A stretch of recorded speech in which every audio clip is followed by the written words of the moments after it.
Syria town. And tens of thousands demonstrate as Lebanon's government frays.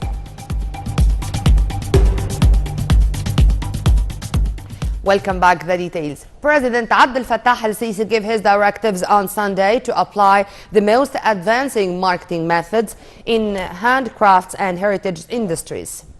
During his meeting with the Prime Minister, the Governor of Al-Munufiyya, President al-Sisi also instructed to promote such industries and raise their efficiencies in all governorates with the aim of meeting local markets' demands.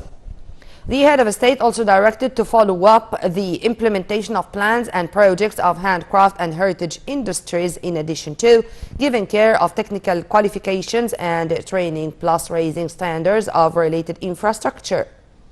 Presidential spokesperson Ambassador Bassam Radi said the meeting followed up underway efforts to develop handcraft and heritage industries in the governorate of Munufiyya.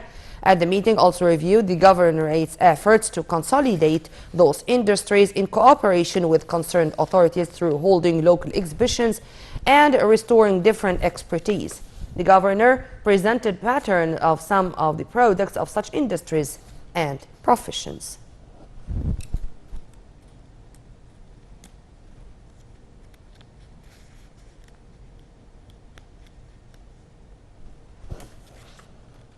President Abdel Fattah al-Sisi inspected on Sunday morning the military academy. Presidential spokesperson Ambassador Bassam Radi said the president attended the assessment tests for the new students who applied to join military colleges and institutions. The tests were also attended by the Armed Forces Chief of Staff Lieutenant General Mohammed Farid, as well as the heads of the military colleges and institutions.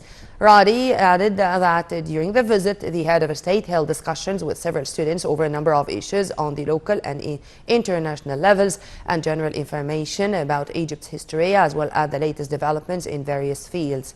President al-Sisi praised the awareness of Egypt's youth with regards of challenges and events that affect Egypt's national security. Meanwhile, President al-Sisi confirmed that the armed forces are carefully choosing young men who pass medical, psychological, scientific and athletic tests.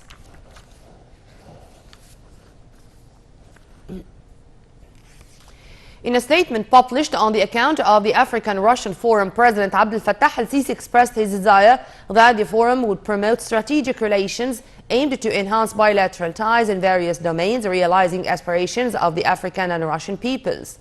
President al-Sisi said the summit, which is due to be held in Sochi city on the 24th of October, stressed the historic relations between the African continent and Russia.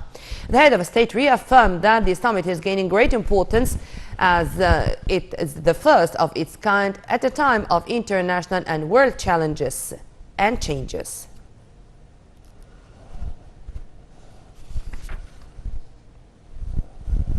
Egypt hosted a meeting for Libyan parliamentarians who agreed to form a government of national unity.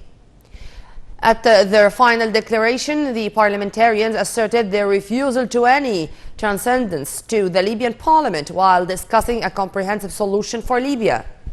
They stressed the significance of exerting relentless efforts to reach a comprehensive agreement to the Libyan political process.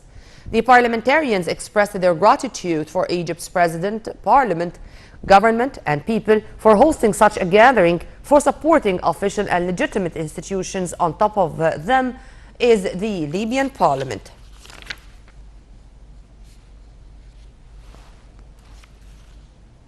The second Cairo Water Conference kicked off its activities in Egypt on Sunday under the slogan Water Scarcity. So addressing the conference, Prime Minister Dr. Mustafa Madbouli said Egypt is carrying out many projects to deal with water scarcity. The Prime Minister reiterated that the country is bracing to achieve goals of 2030 Agenda for Sustainable Development, as he noted that Cairo is transferring its vision into real projects and good management of water. For his part, Minister of Water Resources and Irrigation Dr. Mohammed Abdel Ati said the water for Egypt is a matter of national security. He added that the country is facing water scarcity to secure water for the coming generations.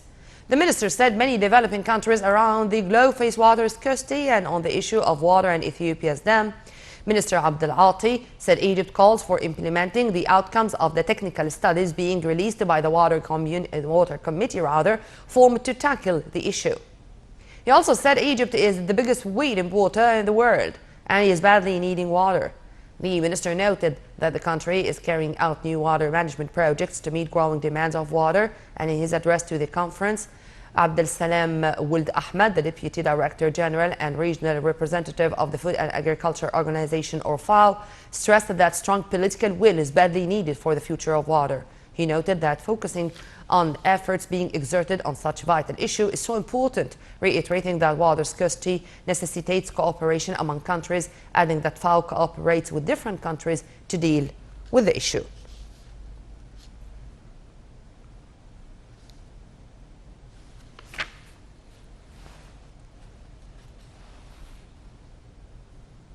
Prime Minister Dr. Mustafa Madbouli received on Sunday his Kuwaiti counterpart Sheikh Jaber al-Mubarak al-Hamad al-Sabah and his high-level accompanying delegation on the start of an official visit to Egypt. The talks focused on ways to boost bilateral cooperation and regional and international issues of mutual concern. Cabinet spokesperson Councillor Nader Saad said that the visit by the Kuwaiti Prime Minister and his accompanying delegation comes within the framework of the Egyptian-Kuwaiti deep historical ties that bind the two brotherly nations. Saad asserted that relations between Egypt and Kuwait witnessed noticeable development during the current stage, something to build on to boost bilateral cooperation in various domains to achieve both people's hopes and aspirations.